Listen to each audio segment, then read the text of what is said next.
Unit 2, Learning Targets 3 and 5. Learning Target 3 is graph an equation in slope-intercept form.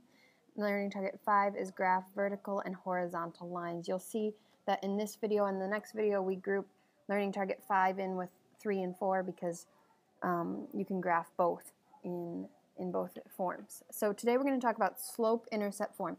This is probably the form of a linear equation that you are most familiar with.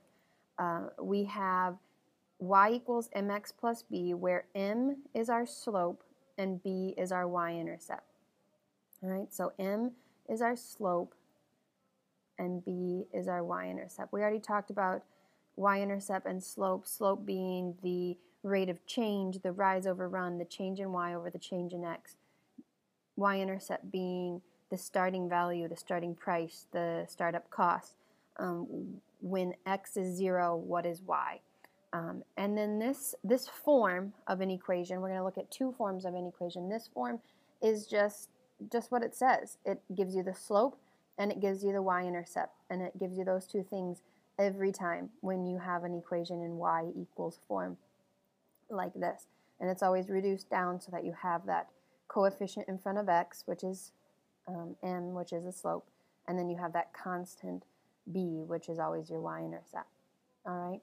So when we're looking at graphing the slope, we're going to start with our y-intercept. And our y-intercept is going to be where the line crosses the y-axis. So if you make a little line there, this is going to be the y-intercept. That's our b value.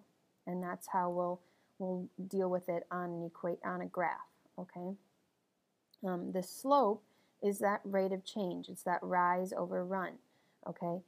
So this together gives us that slope, and we'll talk about that as well. So this is the change in y over the change in x, or the rise over the run. And we'll use that to find points after we start with our y-intercept b. Right? There are going to be some special cases, and this goes with Learning Target 5. The graphing the horizontal line, the vertical lines and the horizontal lines. So if we have a line like this, where it's just y equals 6, I think is what it was on your pretest, then all that's going to be is, if you think about it in terms of y equals mx plus b, do we have slope? Do we have an mx? We don't even have an x, so no, we don't have a slope. So what happens here is just that y equals 6 is exactly like what it sounds. Y is 6. So that means y is 6 at 0, y is 6 at 1, y is 6 at 2, y is 6 at any point on this graph. Y is 6 at all the negatives, y is 6 all the time. So the line that represents that is just a horizontal line at y equals 6.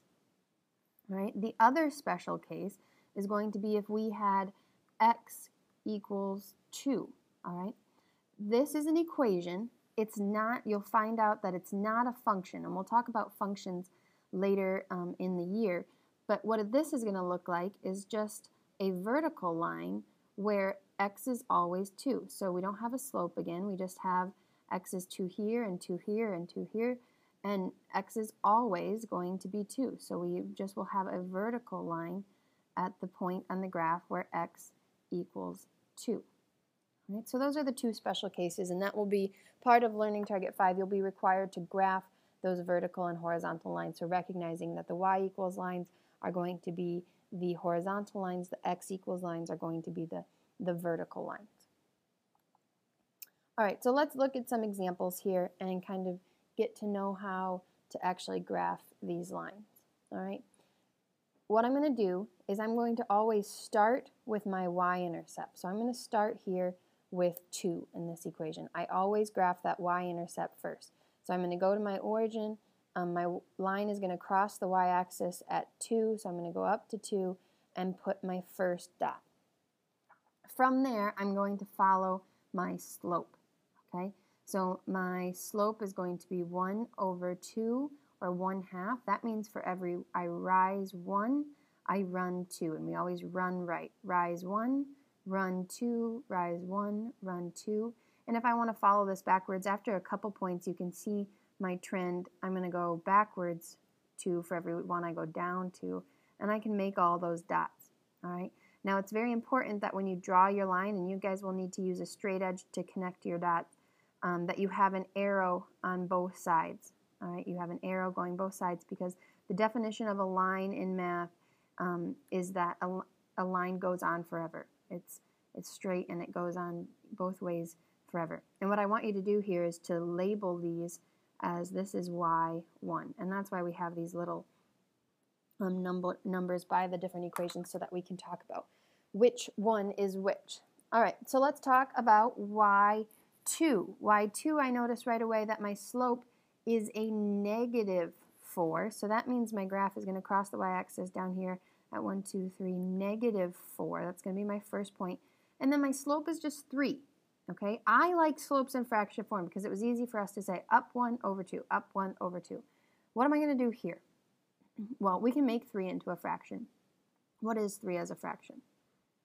3 as a fraction is 3 over 1. All right, so that means from my first point and from every point thereafter, I'm going to go up 3 over 1, up 3 over 1, up 3 over 1, down 3, backwards 1. All right, and then again, I make my line, I connect those dots, and that will be y2. So if you have a whole number slope, make it into a fraction. All right.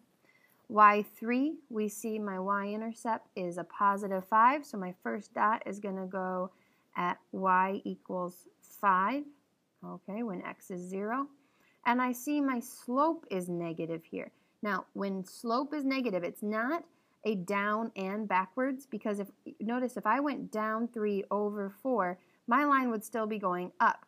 A negative slope means that my line will be going down.